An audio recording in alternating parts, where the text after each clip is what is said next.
Hey everyone, welcome to today's video. So in today's video, I'm going to go through how you can check the feedback, whether it's positive or negative, of any seller on eBay. Okay, so let's get into today's video. So the first thing I'm going to do is I'm going to open the eBay app. So once this actually opens, we're going to go and we're going to search something. So that's my own feedback. We're going to search, I don't know what the last thing I searched. I don't know, say some sort of batteries, it doesn't matter what.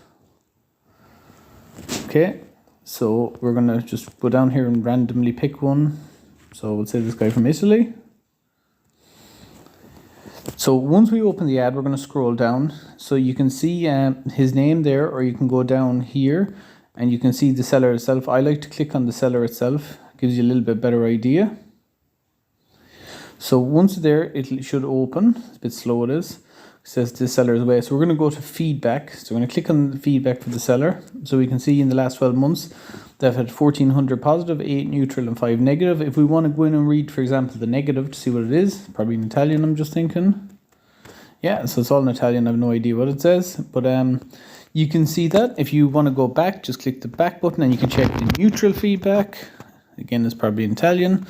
So that's basically how you can check, and you can do that for any seller at all on eBay. So I hope you found this video helpful. If you did, please give the video a big thumbs up, subscribe to the channel, and if you have any questions, just drop them in the comments below and I'll do my best to answer them. Thank you very much.